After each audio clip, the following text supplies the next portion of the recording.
خاوند اور بیوی کے حقوق۔ حضرت ابو مسعود رضی اللہ تعالیٰ عنہ سے روایت ہے کہ ان حضرت نے فرمایا، جب کوئی اپنے گھر والوں پر ثواب کی نیت سے اللہ کا حکم سمجھ کر خرچ کرے تو صدقے کا ثواب پائے گا۔ حضرت سعد بن ابی وقاص رضی اللہ تعالیٰ عنہ سے روایت ہے کہ ان حضرت صلی اللہ علیہ وآلہ وسلم نے فرمایا، تو جو کچھ خرچ کرے اور اس سے تیری نیت اللہ کی رضامندی کی ہو تو تجھ کو اس کا ثواب ملے گا، یہاں تک کہ اس پر بھی جو تو اپنی بیوی کے منہ میں ڈالے۔ حضرت عائشہ رضی اللہ تعالیٰ عنہ سے روایت ہے کہ ان حضرت میرے پاس تشریف لائے، اس وقت انصار کی 2 لڑکیاں میرے گھر میں بعاث کی لڑائی کا قصہ گا رہی تھیں۔ آپ بچھونے پر لیٹ گئے اور اپنا منہ پھیر لیا۔ ابو بکر رضی اللہ تعالیٰ عنہ آئے، انہوں نے مجھ کو جھڑکا اور کہا، یہ شیطانی باجا ان حضرت کے سامنے۔ آخر آپ نے ان کی طرف منہ کیا اور فرمایا، جانے دے، خاموش رہ۔ جب ابو بکر دوسرے کام میں لگ گئے تو میں نے ان لڑکیوں کا اشارہ کیا، وہ چل دی۔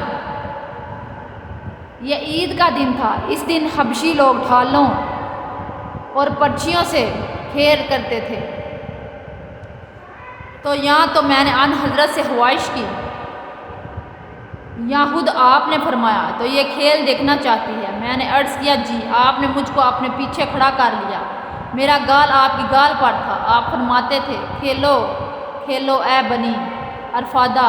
جب میں اکتا گئی تو آپ نے فرمایا، بس۔ میں نے کہا، جی ہاں۔ فرمایا، اچھا جا۔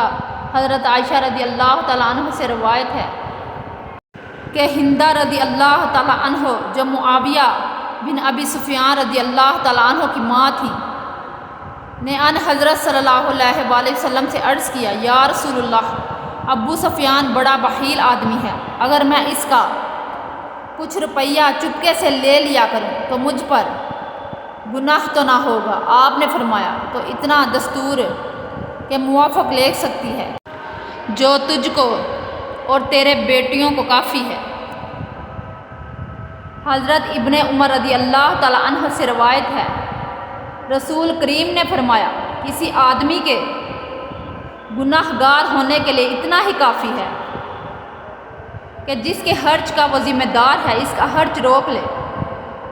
حضرت جابر رضی اللہ تعالیٰ عنہ سے روایت ہے، رسول اکرم نے فرمایا، پہلے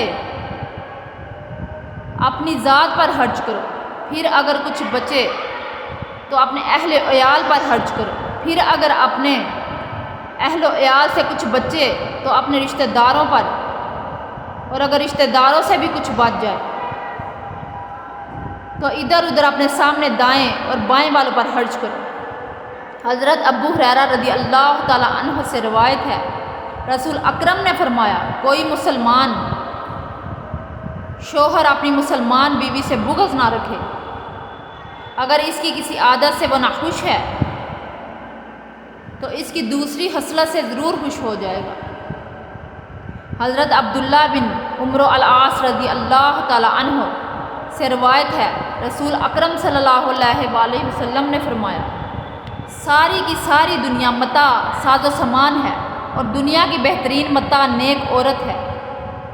حضرت جابر رضی اللہ تعالیٰ عنہ سے روایت ہے، رسول کریم صلی اللہ علیہ وآلہ وسلم نے فرمایا، ابلیس کا تخت پانی پر ہے، وہاں سے وہ اپنے لشکر روانہ کرتا ہے، اس کے نزدیک سب سے زیادہ پسندیدہ شیطان وہ ہوتا ہے جو سب سے زیادہ لوگوں میں فتنہ ڈالتا ہے۔ اس کے لشکر میں سے ایک آ کر کہتا ہے، میں نے ایسا ایسا کیا ہے، وہ کہتا ہے، تم نے کچھ بھی نہیں کیا۔ پھر ان میں سے ایک آ کر کہتا ہے، میں نے ایک میاں بیوی کے درمیان جھگڑا کروا دیا۔ وہ اس کے قریب آ کر کہتا ہے، ہاں تم نے بہت اچھا کام کیا ہے، اور اس کو گلے لگا لیتا ہے۔ حضرت ابی ذر رضی اللہ تعالیٰ عنہ نبی صلی اللہ علیہ وآلہ وسلم سے روایت کرتے ہیں کہ آپ نے فرمایا، ابن آدم کے ہر جوڑ پر صبح صدقہ ہوتا ہے، اپنے ملنے والے پر سلام کرنا صدقہ ہے، نیکی کا حکم کرنا اور برائی سے منع کرنا صدقہ ہے، راستہ سے تکلیف دہ چیز دور کرنا صدقہ ہے، بیوی سے مباشرت کرنا صدقہ ہے۔ صحابہ نے عرض کی، اے اللہ کے رسول، اگر کوئی اپنی شہوت پوری کرے پھر بھی صدقہ ہے۔ آپ نے فرمایا، اگر کوئی زنا کرے تو کیا وہ گناہ گار نہیں ہوگا؟ آپ نے فرمایا، ہر ایک جوڑ سے 2 رکعت نماز چاشت کافی ہو جاتی ہے۔